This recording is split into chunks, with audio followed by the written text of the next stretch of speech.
Hello students, good morning all of you. Apex Classes के digital platform पर आप सभी का हार्दिक स्वागत, अभिनंदन। Myself Lakshman Singh Rao, your English educator. जैसा कि हम रेनबो से हमारा जो सेकेंड चैप्टर है अ रूम 10/8, उसका introduction, about the author, about the chapter, उसके बाद में हिंदी में जो भी उसकी कहानी है मैंने आपको बहुत अच्छे तरीके से बताई। और इंग्लिश मीडियम वाले जो है उनके लिए सिमिलर वर्ड्स के अकॉर्डिंग बता ही रहा हूँ। तो बहुत अच्छे तरीके से हम आगे बढ़ रहे हैं। पार्ट 2 इसी में हम लेते हैं, जो अ रूम 10/8 के.एस. दुग्गल, किस प्रकार से के.एस. दुग्गल ने यहाँ पर इस पार्ट के माध्यम से जनरेशन गैप को बताया है, उसको हम पढ़ते हैं आगे, थोड़ा सा रिव्यू करते हुए कि जो साइज बताई उन्होंने 10/8, उसको लेकर के किस प्रकार से इस पार्ट में दिया है। उससे पहले हम थोड़ी वर्ड्स की जो मीनिंग वगैरह थी उसको लेकर के देखिए। टॉप जो था उसका अर्थ शिखर, और एक था टाइप मीन्स प्रकार। जल के लिए वाटर जो था, पानी छिड़कना, उसके लिए splash water, spray water, spray भी बोलते हैं, स्प्रे वाटर, पानी का छिड़काव जो होता है, इस टाइप से ये मैंने आपको पूछे थे। ये तो हो गए। उसमें आज के लिए जो होंगे वो बाद में बताएंगे। किस प्रकार से मिस्टर मलिक और मिसेज मलिक प्लान बना रहे हैं अपने हाउस का,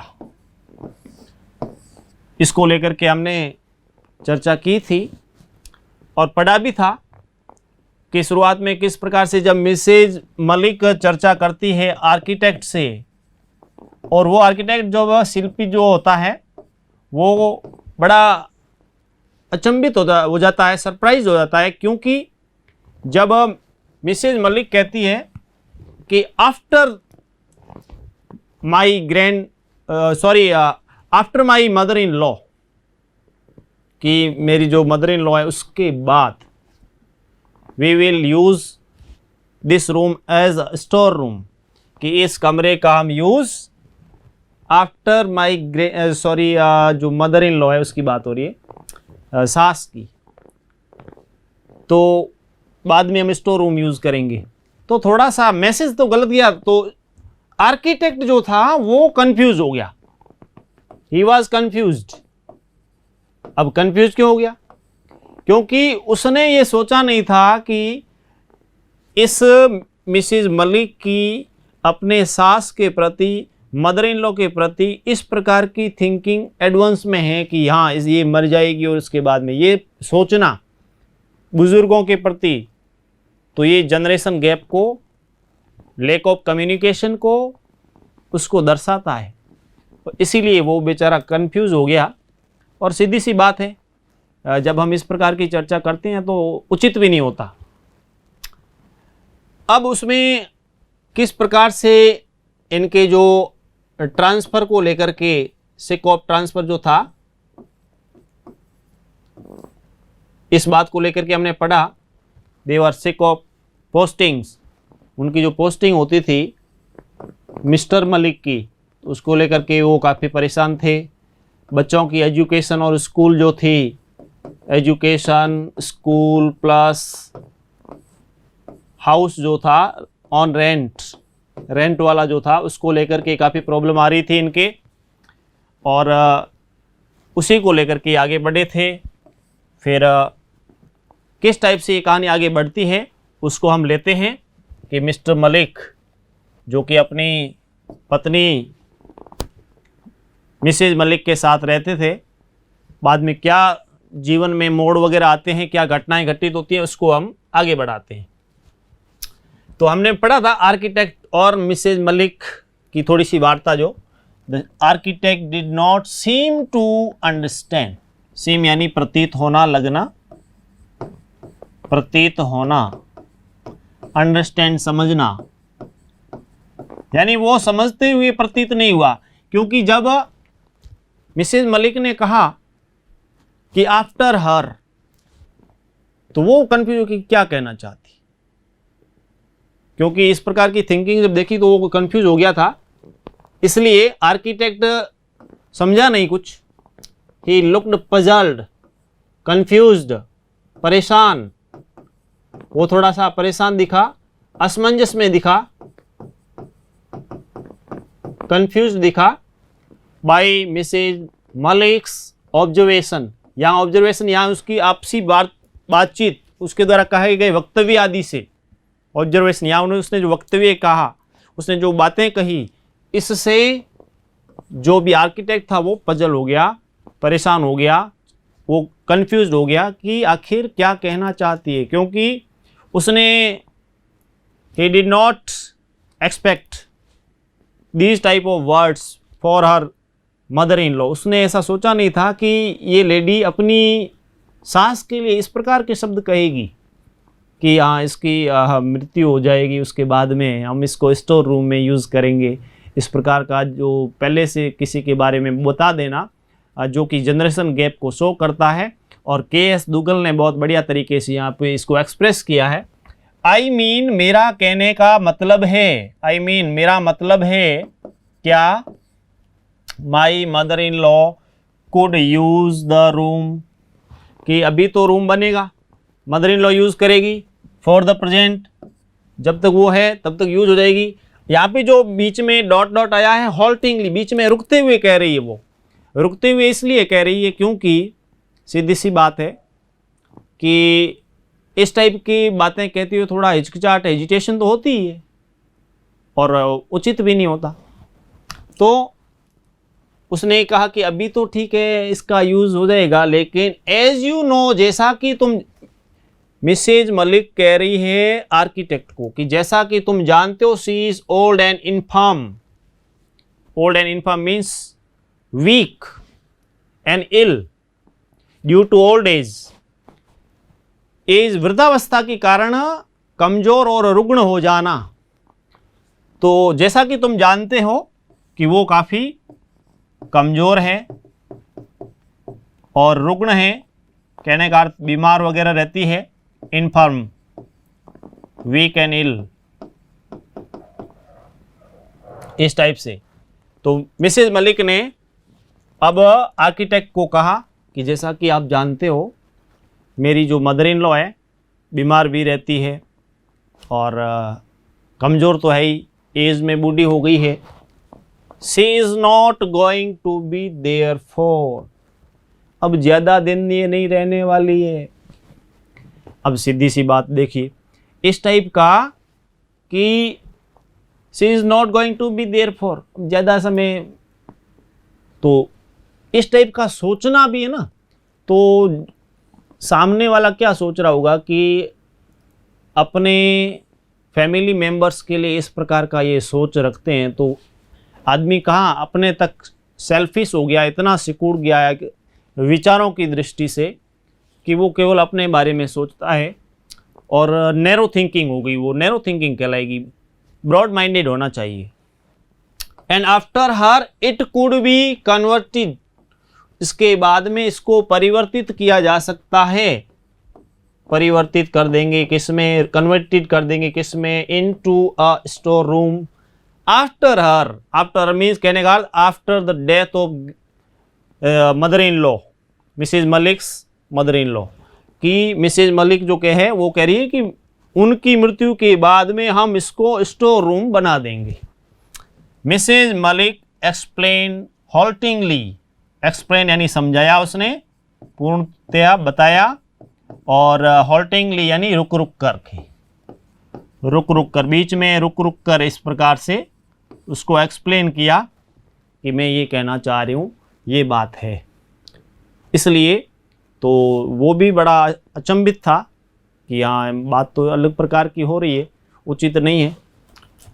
बढ़ते हैं हम आगे, देखिए इसमें कि किस प्रकार से हमने जो पढ़ा था कि मिस्टर मलिक बात कर रहे थे फ़ोन पर, मिसेज मलिक बात कर रही है आर्किटेक्ट से। शुरुआती पार्ट का हिस्सा जो हमने कुछ लिया है, उसके बाद में आगे हम बढ़े हैं और उसमें मिसेज मलिक और आर्किटेक्ट के बीच में बात हुई। आर्किटेक्ट बड़ा कन्फ्यूजन में पड़ गया, पजल हो गया। तो कारण क्या था कि जब उसने इस प्रकार के विचार सुने तो उसको लगा कि पता नहीं लेडी क्या सोच रही है अपने जो भी फैमिली मेम्बर्स हैं उनके बारे में। तो फिर उसने एक्सप्लेन धीरे धीरे करके मिसेज मलिक बताती है कि सास कमज़ोर है, बीमार है, वृद्ध है, कभी भी उनका स्वर्गवास हो सकता है। उसके बाद में हम इस रूम को स्टोर रूम बना देंगे, यूज़ कर लेंगे। Mister Malik join them. अब जब वो बात होगी तो मिस्टर मलिक उस समय at that time he was busy on telephone, तो कोई बातचीत करने में एडजेसेंट रूम में वो थे, वहाँ पे टेलीफोन पर बिजी थे। लेकिन अब फ्री हो गए, रुद्राए और ज्वाइन हो गए इस वार्ता में, उनकी बातचीत में। इट सीम्स, ऐसा लगता है, while talking on the telephone, कि जब when he was talking on telephone, जब मिस्टर मलिक टेलीफोन पे बात कर रहे थे, लेकिन ध्यान पूरा उधर ही था जिधर उनकी पत्नी मिसेज मलिक और आर्किटेक्ट आपस में क्या बात कर रहे हैं, उनका पूरा ध्यान वहीं थे। तो टेलीफोन he had also given thought to the suggestion, उन्होंने भी यही सुझाव, जो बातचीत चल रही थी तो यहाँ पे जो विचार विमर्श चल रहा था कि ये रूम है वो कितने का, कि 10/8 का होना चाहिए। तो मिस्टर मलिक ने भी यही कहा कि हाँ बिल्कुल 10/8 ही होना चाहिए। ही टू, वह भी, वाज ऑफ द ओपिनियन, उनके भी यही विचार थे, उनके भी यही ओपिनियन थे, थॉट्स, आइडियाज थे क्या, that the store room should be little bigger, कि स्टोर रूम थोड़ा सा बड़ा होना चाहिए। 10/8 तो स्टोर रूम के लिए थोड़ा सा, तो उस हिसाब में थोड़ा बड़ा ही लगा। It is always better to have a commodious large, commodious means large, बड़ा, विशाल, थोड़ा विस्तृत हो, बड़ा हो स्टोर रूम। तो मिस्टर मलिक भी यही चाहते हैं कि स्टोर रूम थोड़ा बड़ा होना चाहिए। सो दैट, ताकि, अब क्यों होना चाहिए, so that one can move about, आराम से इधर उधर चल सकते हैं, इतना स्पेस हो। अबाउट द ट्रंक्स, जो भी बक्से होते हैं उन बक्सों को आराम से इधर उधर से किया जा सके।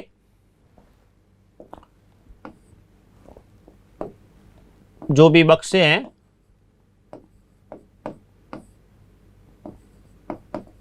इसको बक्से, बक्से ऐसे भी लिखते हैं, तो जो बॉक्सेज होते हैं, तो जो ट्रंक है वहाँ पे जो भी सामान है तो उसको घुमाया जा सकता है, इधर उधर किया जा सकता है। बड़ा है तो मोर फ्रीली, थोड़ा आराम से, स्वतंत्र रूप से, कहने का अर्थ है कि बहुत इजीली, क्योंकि नहीं तो रूम छोटा हो गया तो बक्से और भी कोई सामान रखा हुआ तो उसको इधर उधर घुमाने में, रखने में काफ़ी प्रॉब्लम आती है।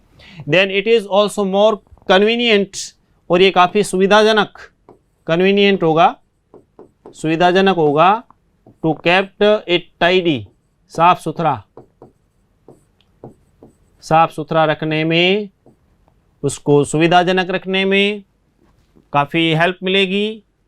सामान भी बहुत व्यवस्थित रहेगा, कहने का अर्थ कन्वीनियंट, आप अच्छी तरीके से व्यवस्थित होगा, सामान व्यवस्थित रख सकते हैं, साफ सफाई आराम से हो सकती है, और उस हिसाब से सामान को इधर उधर आराम से किया जा सकता है। तो ये बात उन्होंने बताई स्टोर रूम को लेकर के, कि स्टोर रूम किस टाइप से हो तो कैसा रहता है। तो देखिए इसमें कितना अच्छे तरीके से बता दिया है कि जो मिस्टर मलिक है वो भी वापस आ जाते हैं, उनका भी यही ओपिनियन है जैसा कि उनकी पत्नी का 10/8 ऑफ स्टोर रूम, कि 10/8 का कमरा अभी कमरे के रूप में, बाद में स्टोर रूम यूज़ करेंगे। अभी तो वो इसलिए कह रहे हैं क्योंकि सीधा यदि कहे तो बेटा भी यही कहने लगे, वो सोचने लगे, तो जो आर्किटेक्ट है उसके दिमाग में तो विचार आप सोच लो क्या सोच रहा होगा, सीधी सी बात है, क्योंकि उसके लिए तो माँ है। और यदि उनके बारे में अभी से ऐसा सोचना है, ऐसी थिंकिंग उसके दिमाग में चल रही है, तो वो प्रॉपर नहीं है, उचित भी नहीं है, प्रॉपर वे नहीं होगा वो। इसलिए तो यहाँ पे वो चाहते हैं कि रूम बड़ा हो, बाद में इसको स्टोर रूम के रूप में यूज़ करेंगे। लेकिन उन्होंने ये अभिव्यक्ति तो नहीं दी थी, लेकिन मिसेज मलिक ने तो बता ही दी थी कि मेरी जो सास है उसके लिए अभी यूज़ हो जाएगा, बाद में स्टोर रूम बना देंगे। तो इस प्रकार से ये विचार चला और स्टोर रूम कैसा होना चाहिए उसको लेकर के यहाँ बता दिए। लार्ज हो, थोड़ा कॉमोडियस हो, और साथ ही ताकि उसमें क्या है कि जो भी वहाँ पे ट्रंक्स है उसको इजीली मूव किया जा सके, फ्रीली उसको मूव किया जा सके। कन्वीनियंट भी होता है टू कीप इट टाइडी, साफ़ सुथरा व्यवस्थित रखने में बहुत ही आसानी रहती है। ये बात यहाँ पे कही। आगे बढ़ते हैं। इट वॉज डिसाइडेड, डिसाइडेड यानी तय किया। तो ये तय किया गया क्या, दैट द रूम जो एडजेसेंट यानी ये पहले भी बताया, to next, to near, near to जो होता है, near to the kitchen, kitchen हो गया रसोई, रसोई घर जो है, ठीक है। शुड बी 10/8, ये वहाँ से जो है ना 10 यहाँ पे है, इस टाइप से है 10/8 कि रसोई के पास वाला जो कमरा है, नेक्स्ट व एडजेसेंट रूम है, रसोई के पास वाला जो रूम है वो उसकी साइज शुड बी 10/8, उसकी साइज, उसका आकार 10/8 होना चाहिए। द कोर्टयार्ड जो आंगन है, कहने का अर्थ जो अहाता बीच का होता है ना, जिसको हम लॉबी, लॉबी भी कहते हैं और उसको चौक भी बोलते हैं, अपनी भाषा में चौक कहा जाता है, कि जो central part would be little narrower, संकरा, कि वो थोड़ा नैरो हो जाएगा, क्योंकि जब स्टोर रूम की साइज बढ़ाएंगे तो लॉबी छोटी हो जाएगी, कहने का अर्थ जो चौक है छोटा हो जाएगा। तो उन्होंने कहा चलेगा, कोई बात नहीं, लेकिन ये रूम तो 10/8 ही होना चाहिए। Narrower but that did not matter much, देखिए कि इससे कोई बड़ी बात नहीं है, कोई बात नहीं, ये कोई बड़ा मैटर नहीं है, चलो इसमें 10/8 ही इसको रखो। तो जब मिस्टर मलिक, मिसेज मलिक दोनों ही ओनर ऑफ द हाउस है वो तो जैसा कहेंगे इसी हिसाब से होने वाला है। तो उन्होंने अपनी स्वीकृति 10/8 के रूप में दी। आगे क्या होता है, all the rest had already been provided, तो रेस्ट यानी शेष, बाकी, हैड ऑलरेडी बीन प्रोवाइडेड, सब कुछ प्रदान कर दिया गया। For and the plan was submitted, और उस प्लान को एक प्रकार से प्रस्तुत किया गया, सबमिट किया गया। सबमिट करना, प्रस्तुत करना, जमा करना जो हम बोलते हैं, फॉर अप्रूवल, उसको एक प्रकार से वहाँ पे किया, इसको वेरीफाई किया जाए, अप्रूव किया जाए। तो इस कहाँ पर प्रस्तुत किया गया, टू द कॉर्पोरेशन, कॉर्पोरेशन जो नगर निगम होता है, नगर निगम, उसके लिए वहाँ पर उसकी स्वीकृति, उसकी अनुमति नगर निगम में पेश किया गया कि आप इसकी स्वीकृति करें, वेरीफाई करके इसको दें। तो पूरी जो भी व्यवस्थाएं थी, जो भी डॉक्यूमेंटेशन होता है, उसको उन्होंने पूरा अच्छी तरीके से वेरीफाई किया और प्रस्तुत किया कॉर्पोरेशन में। और कॉर्पोरेशन क्या करता है आगे, Mrs Malik took an untiring यानी अथक, अथक, without any weakness, any tiredness, untiring interest, अथक रुचि ली उन्होंने, किसने, मिसेज मलिक ने, इन द कंस्ट्रक्शन यानी निर्माण, ऑफ द हाउस, घर के निर्माण में मिसेज मलिक ने बहुत ही अथक रूप से इंटरेस्ट लिया, क्योंकि घर तो सीधी सी बात है, होम स्वीट होम है ना, तो भले किसी रूप में हो, घर तो स्वयं का घर तो घर ही है और सभी रुचि लेते हैं किसी भी रूप में हो, इसलिए वहाँ पर मिसेज मलिक ने पूरी रुचि ली कि घर किस प्रकार से बनेगा, क्या इसमें किस टाइप से साइज रखनी है, कौन सा रूम का, और वैसे किचन जो है, रसोई किस टाइप से होगी, लॉबी किस, ये तो लेडीज़ तो पूरा ध्यान रखती है। तो यहाँ पर मिसेज मलिक ने भी अपनी इच्छा पूरी जताई है, लेकिन गड़बड़ तो कहाँ हुई है कि उसके द्वारा सोचा गया 10/8 जो स्टोर रूम है, जो कि उसकी मदर इन लॉ से जो उसने कनेक्ट किया है, ये थोड़ा वहाँ पे मिस्टेक हुई है, और वो हुई है due to generation gap, lack of communication. और जब हम इम्पोर्टेंस नहीं देते हैं, कोई सजेशन एडवाइस नहीं लेते हैं, किससे, हमारे जो भी सीनियर फैमिली मेम्बर्स होते हैं, तो चाहे वो दादा दादी से या कहने का अर्थ जो सास ससुर वगैरह सभी, उनसे, यदि फैमिली में लेडीज़ हो जेंट्स हो, सबके लिए बात हो रही है, तो सलाह लेने से अच्छा रहता है। सलाह सभी की लें, उनकी सलाह लेने से, बुज़ुर्गों से सलाह लेने से, स्वीकृति लेने से, उनको रेस्पेक्ट देने से, उनकी बात मानने से काफ़ी अच्छा रहता है, क्योंकि वो पर्सन है जो एक्सपीरियंस होल्डर है, और एक्सपीरियंस किसी दुकान पर नहीं मिलता है। बढ़ते हैं आगे। तो इसके बाद में देखिए पहले कि किस प्रकार से दोनों ने ये बात कही, मिस्टर और मिसेज मलिक ने, कि रूम की साइज़ 10x8 हो, और उन्होंने उसके बाद में जो भी फॉर्मेलिटीज़ होती हैं डॉक्यूमेंटेशन की पूरी कर दी, और अप्रूव के लिए कॉरपोरेशन को भेजा गया। कॉरपोरेशन में जब गया तो वहाँ भी उन्होंने अपने अप्रूवल के लिए दिया है, और जब कंस्ट्रक्शन का कार्य शुरू हुआ तो मिसेज मलिक ने उसमें बहुत ही ज़बरदस्त इंटरेस्ट लेना शुरू किया है। शी वुड बी सीन, उसको देखा जा सकता था कहाँ पर, standing at the site. Site क्या होता है, मैंने पहले भी लिखा है, निर्माण स्थल, कि मकान का जो निर्माण स्थल था उस साइट पर विथ हर अम्ब्रेला, अम्ब्रेला यानी छाता, थ्रू आउट द डे, पूरे दिन, थ्रू आउट द डे, पूरे दिन, यानी सीन यानी सीसा सीन देखा जा सकता, स्टैंडिंग, खड़े हुए। तो मिसेज मलिक जो है उसको आप, जब घर का निर्माण हो रहा था उस समय वह सुबह से शाम छाता लेकर के अपने उस मकान के निर्माण कार्य को पूरा अच्छी तरीके से देख रही थी, और चाहे वेदर कैसा भी हो, लेकिन इंटरेस्ट देखो उसका, खुद का मकान है ना, खुद का मकान बन रहा है, फिर इंटरेस्ट तो है ही, किस टाइप से बन रहा है, मजदूर काम कर रहे हैं कि नहीं कर रहे हैं, कर रहे हैं, थोड़ा भी इधर उधर हो तो बिल्कुल कहीं पे आइडल तो बिल्कुल बेकार तो नहीं बैठे हैं, या फिर कोई भी मसाला वगैरह जो मोर्टार वगैरह है उसमें कोई मिक्सअप रेत वगैरह का गड़बड़ ज़्यादा नहीं हो रहा है, या फिर कोई भी सामान लाया है उसको से उसका मिसयूज़ या वेस्टेज तो नहीं हो रहा है। इस टाइप से मतलब बहुत इंटरेस्ट के साथ में she surprised every detail, sorry supervised. तो वो क्या करती थी, प्रत्येक चीज़ का निरीक्षण, सुपरविजन करती थी, एवरी डिटेल, बहुत ही व्यवस्थित तरीके से सब चीज़, एक एक चीज़ का पूरा ध्यान रख रही थी।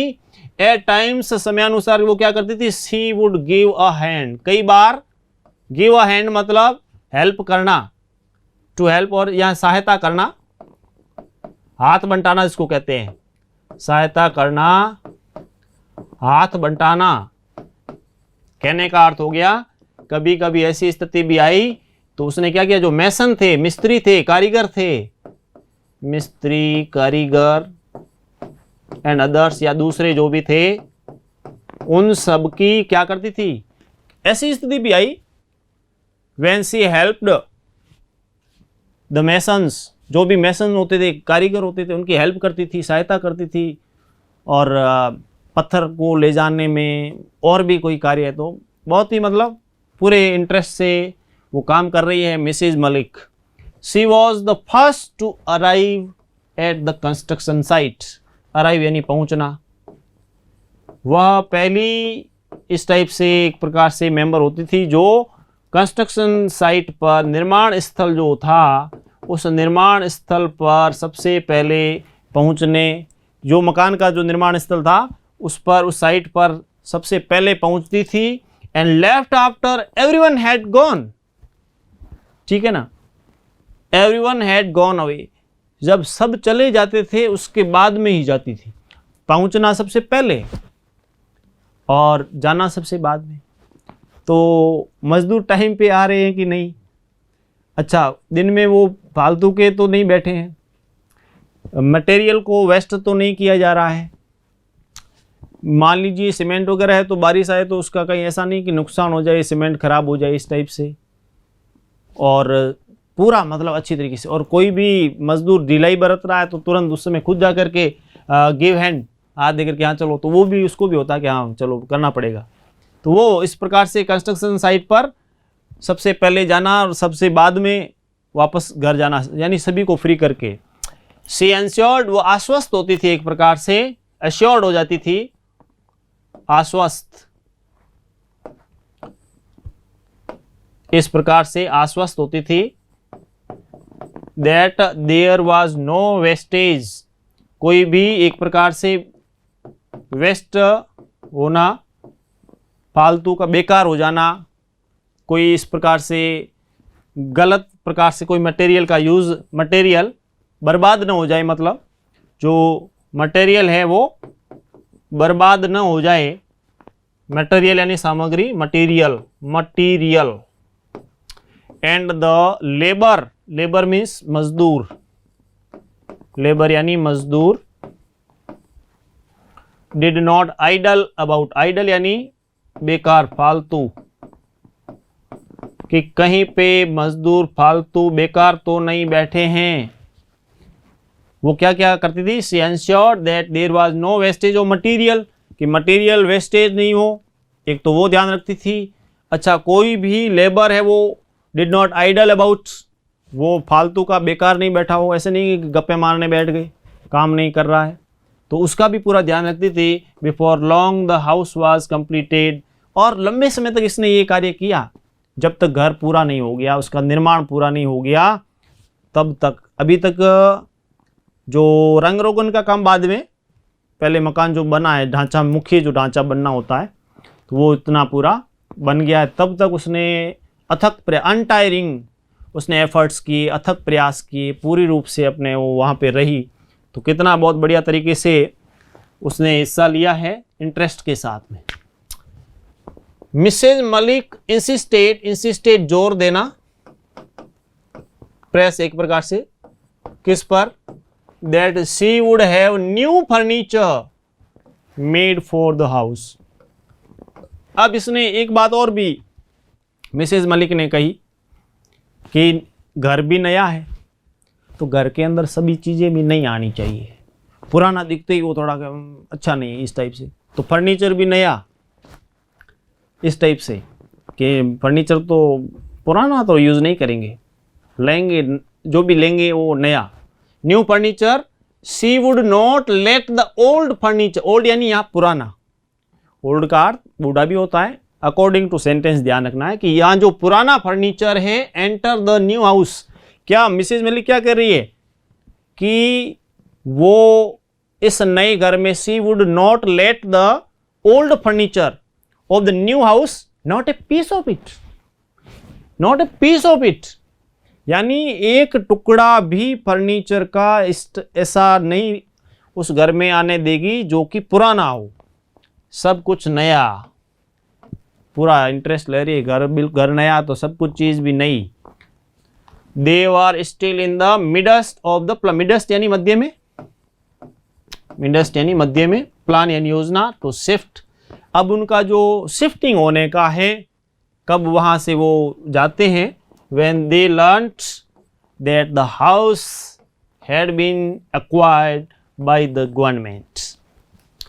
ये तो सब प्लान चल ही रहा था, फर्नीचर ले जाना है, वो करना है, ऐसे थे सब चीज़ों के बारे में, they were ready to move।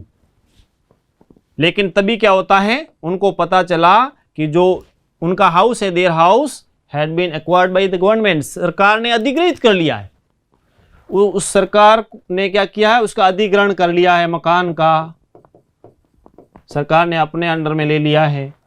Mrs Malik was furious, furious means became anger, क्रोधित हो गई, नाराज, दुखी, एक प्रकार से क्रोधित हो गई, वो गुस्सा आ गया उसको। तो प्लान तो ये बन ही रहा था कि किस टाइप से क्या करना है, कैसे कुछ करना है, इसको लेकर के चल ही रहा था। तो उसने सोचा कि क्या हो, मकान जल्दी से हो गया, फर्नीचर का काम करते हैं, रंग रोगन वगैरह करा के और शिफ्ट हो जाते हैं। लेकिन तभी क्या हुआ कि सरकार ने उनके मकान को एक्वायर्ड कर लिया। अब क्यों किया उसका मेंशन या नहीं किया है, हो सकता है कुछ इस प्रकार के डॉक्यूमेंटेशन में या और कोई लोनिंग आदि को लेकर के और कोई चीज़ हो सकती है। तो जब मिसेज मलिक ने सुना कि सरकार ने उनके मकान को अधिग्रहित कर लिया है, अपने अंडर में ले लिया है, तो मिसेज मलिक काफ़ी क्रोधित हो गई, एंगर, गुस्सा आया। तो ये देखो, हमने पढ़ा इसमें कि मिसेज मलिक ने किस बात पे जोर दिया है, न्यू फर्नीचर का। प्रश्न जरूर बनता है, पूछा भी गया है पहले कि उसने न्यू फर्नीचर को लेकर के क्या बात कही। तो उसने कहा था कि she would not let the old furniture enter the new house, not a piece of it, कि वो पुराना फर्नीचर घर के अंदर बिल्कुल नहीं लाने देगी, सब कुछ नया होगा। बट द नेक्स्ट मोमेंट यानी पल, अगले पल क्या हुआ, अब उसने जब सुना कि उनके घर को सरकार एक्वायर कर चुकी है तो बड़ा गुस्सा हुई।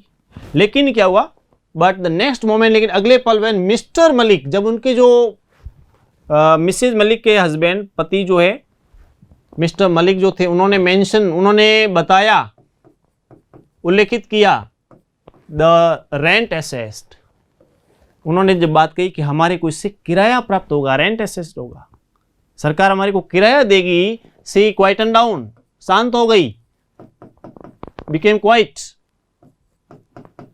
सी बिकेम क्वाइट, शांत हो गई, क्वाइटन डाउन हो गई। पारा गुस्सा नहीं, तो आपको पता ही है, तो गुस्सा थोड़ा शांत एक प्रकार से। तो क्योंकि किराए की बात होगी, अपने के सरकार ने तो लिया, लेकिन सरकार नोट देगी किराए के रूप में, तब उसको लगा हाँ चलो ठीक है। वाइल, जबकि सुपरवाइजिंग, जब उसका निरीक्षण करते हुए, द कंस्ट्रक्शन यानी निर्माण ऑफ द हाउस, घर का जब निर्माण हो रहा था, कंस्ट्रक्शन हो रहा था, उस दौरान वो जब सुपरविजन करती थी, तो शी हैड कल्टिवेटेड, उसने क्या किया था, एक प्रकार से बना लेना, स्थापित कर लेना, लव यानी स्नेह, फॉर हर नेबर्स, पड़ोसियों से अच्छे संपर्क और संबंध,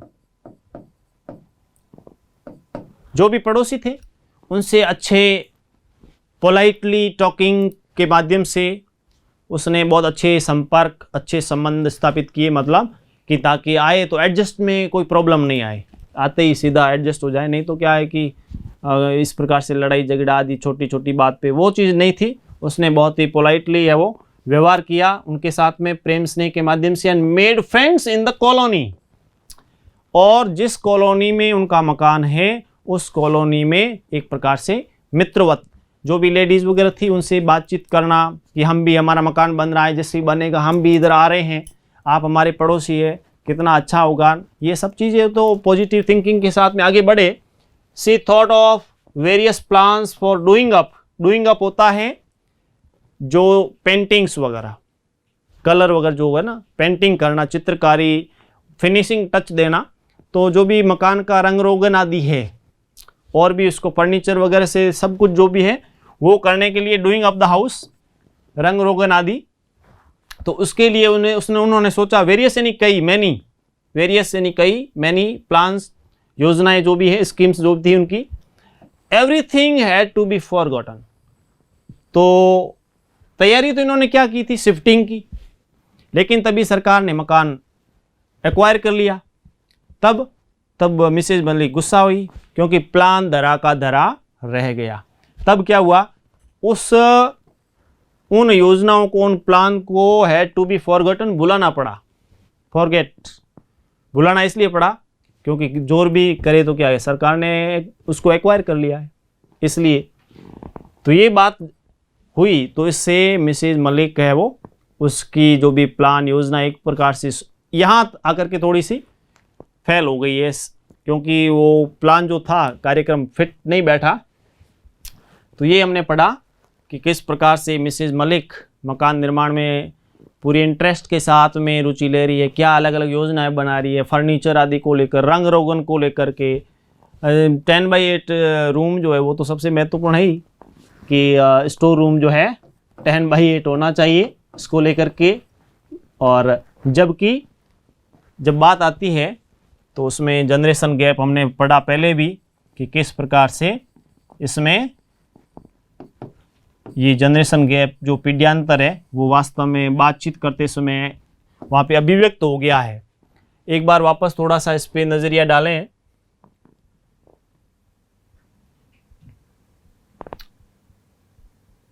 देखिए यहाँ से हमने पढ़ा था कि किस टाइप से मिसेज मलिक और आर्किटेक्ट के बीच में बातचीत हुई, फिर आर्किटेक्ट कैसे कंफ्यूज हो गया, पजल हो गया।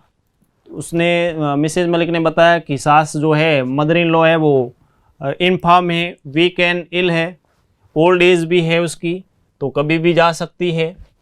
और ये सब सुना तो उसको थोड़ा सरप्राइज तो लगा ही, लेकिन मिस्टर मलिक भी आ जाते हैं, बातचीत में शामिल हो जाते हैं और वो भी यही बात करते हैं कि हाँ साइज़ तो है वो 10/8 ही होनी चाहिए।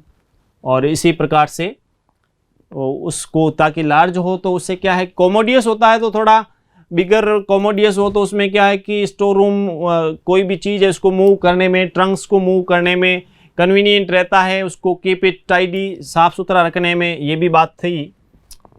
और फिर उसके बाद में तय किया गया, फाइनल किया गया कि रसोई के पास में एडजेसेंट रूम जो है, किचन के एडजेसेंट, वो 10/8 ही होगा। फाइनल करने के बाद में उन्होंने जो भी अपना प्लान था कॉर्पोरेशन में वहाँ पर अप्रूवल के लिए भेजा, अपनी तरफ से जो भी डॉक्यूमेंटेशन था वो किया और कंस्ट्रक्शन का कार्य, निर्माण कार्य शुरू हुआ। निर्माण कार्य जब शुरू हुआ उसके बाद में मिसेज मलिक स्वयं वहाँ पे देखी जा सकती थी, सबसे पहले पहुँचती और सबसे लास्ट में वापस घर जाती, जो भी रेंट वाला घर वहाँ। तो पूरे दिन देखती कोई लेबर आइडल तो नहीं बैठे हैं, बेकार तो नहीं बैठे हैं, और ऐसा भी कि जो भी मटेरियल है उसका वेस्टेज तो नहीं हो रहा, बर्बादी तो नहीं हो रही है, वो चीज़ भी देखती थी। और पूरा अच्छी तरीके से उसने सुपरविज़न किया उस अपने मकान के निर्माण कार्य का। फिर उसके बाद में उन्होंने जो भी बात कही थी कि न्यू फर्नीचर की, जैसे घर बन गया तो अब इसमें पुरानी चीज़ नहीं, फर्नीचर भी नया, सब चीज़ें नई होनी चाहिए, नहीं तो क्या है कि थोड़ा बहुत भी इसी नई चीज़ें नहीं होती है ना। नए घर में जब ओल्ड टाइप की चीज़ हो तो थोड़ा अपने को महसूस होने लगता है कि ये अच्छी नहीं दिख रही है, क्योंकि मॉडर्न फैशनेबल इस प्रकार के एटीट्यूड वाले हो गए इस कारण से। तो वही बात यहाँ पर भी थी। और उन्होंने जो भी प्लान बनाया कि कैसे इसका डूइंग अप, इसकी पेंटिंग करनी है, किस प्रकार से न्यू फर्नीचर ऐड होगा, फिनिशिंग टच उसको देना है, प्लान बन रहे थे। प्लान बन रहे थे, इसी दौरान उसी बीच में क्या होता है कि सरकार उनके उस मकान को एक्वायर कर लेती है, अपने अंडर में ले लेती है। जैसे ये सुना मिसेज मलिक ने बड़ा गुस्सा आया और मकान का निर्माण कार्य तो खुद के आंखों के सामने ही सब कुछ उसने देखा और ये चीज़ हो तो बड़ा बुरा लगता है। फिर उसने जो भी चीज़ थी कोई बात नहीं, लेकिन उसने उसको जब मिस्टर मलिक ने यानी मिसेज मलिक के पति ने जब कहा कि अपने को किराया मिलेगा सरकार की तरफ से, तो थोड़ी शांत हो गई कि चलो अभी नहीं तो बाद में शिफ्ट होंगे, इस टाइप से। और उस एरिया में उसने जो भी पड़ोसी थे उनको भी बता रखा था, हम बिल्कुल जस्ट कुछ ही दिन में हम भी शिफ्ट होने वाले हैं, सब कुछ तैयार हो गया है। अच्छे उसने संपर्क भी अच्छा था उसका, पड़ोसियों से मधुर संबंध स्थापित कर लिए थे। तो लेकिन तभी है वो ये सब ठंडे बस्ते में डालना पड़ा। ये हुआ अपने 10/8 का पार्ट सेकेंड। और पूरे विश्वास से कह सकता हूँ आपको समझ में तो आया ही है, अच्छी कहानी है। वर्ड्स को लेकर के मैं आपको दे देता हूँ कि कौन कौन से हैं। देखिए, हिंदी और इंग्लिश दोनों के लिए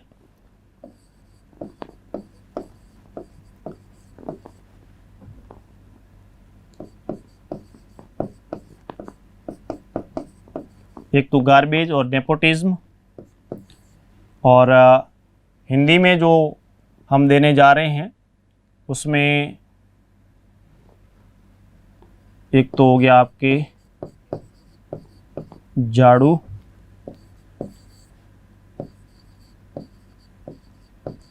इमली। देखिए, गार्बेज, नेपोटिज्म इसका हिंदी में बताना है, झाड़ू और इमली इसका इंग्लिश में आप बताएंगे। मिलते हैं इसी चैप्टर के अगले पार्ट को लेकर के नेक्स्ट क्लास में। Thank you. सब्सक्राइब करें हमारा apex classes edutech YouTube channel. साथ ही बेल आइकन को क्लिक करना बिल्कुल ना भूलें ताकि आगे आने वाले सभी यूट्यूब वीडियोस की अपडेटेड नोटिफिकेशंस सबसे पहले आपको मिले। Apex classes edutech, subscribe now.